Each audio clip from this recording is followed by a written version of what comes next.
मोला जिंदगी का खर्चा करावे का ए टूरी ए टूरी अपन आठू पिछू घुमावे का ए टूरी ए टूरी मोला जिंदगी का खर्चा करावे का अपन आठू पाछू घुमावे का बैठे हवो मैं काटी कुआरा घूमत हुए खाड़ कुआरा अपनी मभावर परावे का शिवम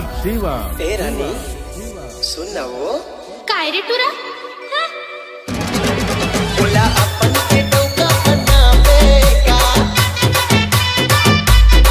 बोला अपन के डोका बनावे का जारे जारे तुरा मारे खावे का ए तुरा हां ए तुरा मोरे आगू पीछू मत आवे का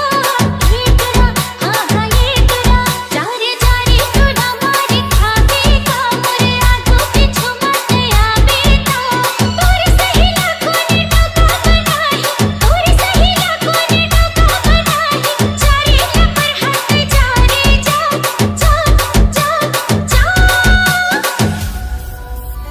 ए टुरा सुन काए बताना अपन चेहरा ला देखे है सना मिठा अपन चेहरा ला देखे है सना मिठा शिवम कर लेती हाँ बेटा कर लेती हाँ कहत रथे महतारी हमोर तोर चक्कर मादाइला कही दऊ के साल नहीं ओ साल मामो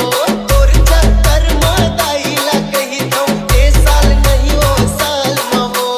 होगे हो दरुहा तोर मयामा होगे हो दरुहा तोर मयामा मया के दारू पियावे का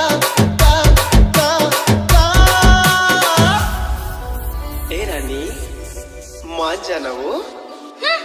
जारे टुरा